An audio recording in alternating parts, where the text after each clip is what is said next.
Are you down for this? If you're in the mood, we can take it to the moon. Just like a movie scene, table for two. No need to be fake, I want you to stay. If you're in the mood. Halo semuanya, perkenalkan nama saya Valerian Nugraha dengan NIM 0220100052 Program Studi Teknik Sipil Universitas Islam Al-Azhar Mataram.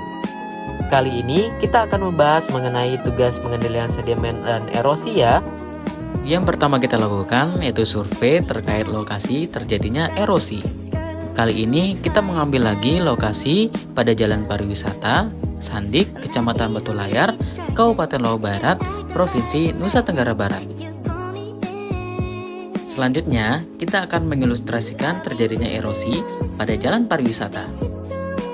Berdasarkan kejadian tersebut, banjir yang terjadi di lokasi jalan pariwisata ini disebabkan oleh akumulasi sedimen dan sampah-sampah yang menumpuk di saluran drainase. Penumpukan ini menyebabkan terjadinya penyumbatan pada saluran air yang pada akibatnya menghambat aliran air hujan dari permukaan tanah. Ketika saluran drainase tidak dapat berfungsi dengan baik, air hujan yang biasanya akan mengalir ke saluran tersebut terjebak di jalan, mengakibatkan genangan yang meluas dan berpotensi merusak infrastruktur serta mengganggu aktivitas warga setempat.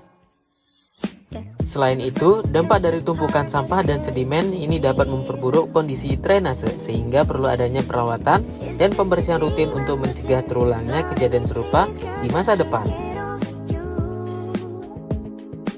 Berikut merupakan dokumentasi terjadinya banjir di jalan pariwisata pada tanggal 9 sampai 10 Februari tahun Lewat Sandik 2020. juga nggak bisa, Bang.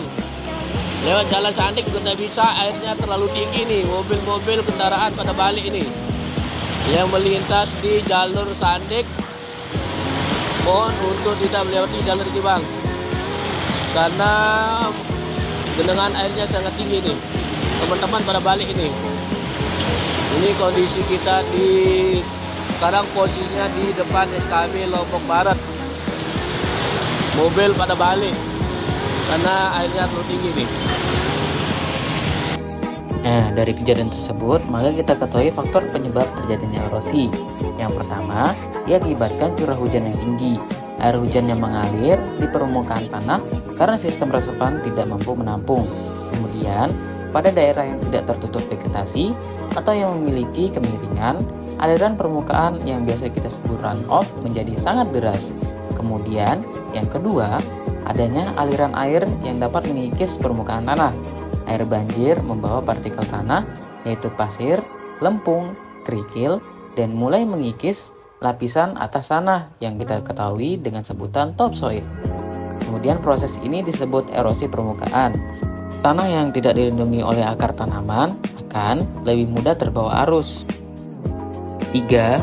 Tidak adanya tutupan vegetasi, di mana tanah yang tidak tertutup tanaman atau pohon lebih mudah terkikis. Akar tanaman biasanya berfungsi mengikat partikel tanah agar tidak hanyut. Kemudian yang keempat, hilangnya drainase atau saluran air yang tidak memadai, di mana air yang tidak bisa tersalurkan dengan baik akan mengalir bebas dan mencari jalur sendiri, mengikis permukaan tanah di sekitarnya. Hal tersebut yang dapat mengakibatkan banjir. Dan yang terakhir, kelima, diakibatkan oleh aktivitas manusia.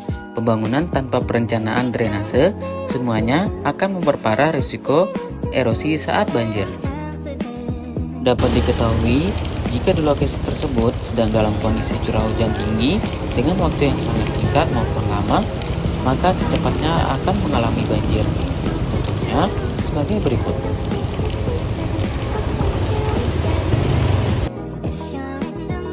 Nah, ini dia dampak dari terjadinya erosi. Yang pertama, yaitu pendangkalan di lokasi terjadinya erosi, yang biasa kita sebut banjir. Material hasil erosi yaitu lumpur, pasir, tanah akan terbawa air yang dapat menyebabkan pendangkalan dan memperparah risiko banjir di masa depan. Yang kedua, kerusakan infrastruktur, di mana pondasi bangunan bisa tergerus menyebabkan bangunan menjadi miring atau ambruk. Kemudian, jalan dan saluran drainase bisa rusak atau runtuh karena tanah penyangga yang terkikis. Yang ketiga, adanya penurunan kualitas tanah. Lapisan atas tanah yang biasa kita sebut topsoil yang kaya akan unsur hara akan terbawa air, menyebabkan kesuburan tanah menurun. Kemudian, tanah yang tererosi juga memiliki kemampuan menyerap air yang lebih rendah, sehingga air hujan akan lebih cepat mengalir dan menyebabkan banjir. Terakhir, yaitu kerusakan ekosistem. Erosi dapat merusak habitat makhluk hidup seperti mikroorganisme tanah dan kehidupan air tawar karena terjadi perubahan struktur tanah dan kualitas air. Dari penjelasan tersebut, maka kita dapat menganalisa jenis erosi apa yang terjadi di jalan pariwisata. Yang pertama, erosi percikan atau disebut splash erosion. Penyebab erosi ini dari percikan air hujan yang jatuh ke tanah. Hal ini sulit diamati oleh mata telanjang, di mana ini merupakan jenis erosi awal yang terjadi ketika tetesan air hujan jatuh dan menghantam permukaan tanah dengan kekuatan tertentu, menyebabkan partikel-partikel tanah terlepas dan terpental ke udara atau ke permukaan tanah sekitarnya. Yang kedua, erosi kulit atau permukaan, yang disebut sheet erosion.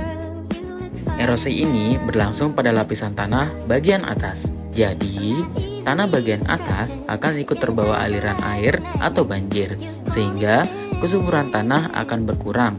Jenis ini ditandai dengan tanah pucat dan air yang keruh. Mungkin itu saja yang dapat saya sampaikan. Saya Valeria Nugraha mengucapkan terima kasih.